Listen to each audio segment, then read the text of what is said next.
ఆరుమూరు పట్టణ ప్రజలందరికీ నా యొక్క నమస్కారం. సోమవారం నుండి శుక్రవారం వరకు 24వ తారీఖు నుంచి ఆ వారం మొత్తం ఆరుమూరు పట్టణ ప్రజలకు మరొకసారి సువర్ణావకాశం. సుమారు 2 సంవత్సరాలుగా చాలా మంది చెప్తున్నారు, అన్న మేము డబుల్ బెడ్రూమ్లకు అప్లై చేసుకోలేదు, అప్లై చేస్తే తీసుకోలేదు. అప్పుడున్న ప్రభుత్వంలో కానీ అప్పుడున్న అధికారులు కానీ మాకు అన్యాయం చేసినారని.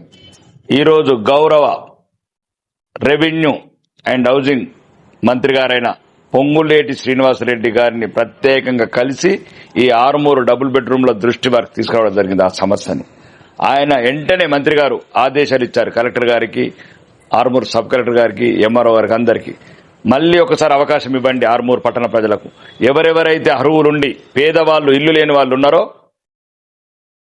అప్లై చేసుకున్న వాళ్ళు ఉన్నారో, అన్యాయం కావింపబడ్డ వాళ్ళు ఎవరైతే ఉన్నారో వాళ్ళందరికీ మళ్ళొక్కసారి నా విన్నపాన్ని మన్నించి ఇచ్చిన మంత్రి గారికి మళ్ళొకసారి కృతజ్ఞతలు చెప్తూ, ఆరుమూరు పట్టణ ప్రజలకు చివరి అవకాశం. త్వరలోనే 15 రోజులలో అందరి సమక్షంలో media, print media, electronic media అందరి సమక్షంలో, ప్రజలందరి సమక్షంలో అర్హులను సెలెక్ట్ చేసి దాంట్లో డ్రా తీయబడుతుంది. కాబట్టి ఎవరి మాటలకు లొంగకండి. ఏ రాజకీయ మీకు ఎవరైతే నాయకులు ఉంటారో స్థానికుల వాళ్ళ మాటలు మీరు దయచేసి మేము అలాట్మెంట్ చేస్తాము, లేదు మీరు ఇది అని ఏదైనా కళ్ళబొల్లి కబుర్లు చెప్తే నమ్మకండి. మీరందరూ అప్లై చేసుకోండి. అర్హులందరూ, ఆరుమూరు పట్టణంలో అర్హులందరూ మీ అందరినీ అధికారులతోని అర్హులను జల్లెడ పట్టించి నిజమైన అర్హులని మీడియా ముందు, ప్రజల ముందు, అందరి ముందు, అధికారుల ముందు, మీ ముందు డ్రా తీస్తాం. డ్రాలో వెళ్లిన వాళ్లకు ఇల్లు కేటాయిస్తాము. ఒకవేళ మళ్లీ రాని వాళ్ళు ఎవరైనా ఉంటే దానికి కూడా ప్రత్యేకంగా రాబోయే రోజులలో కొన్ని స్థలాలు వెతుకుతున్నాము.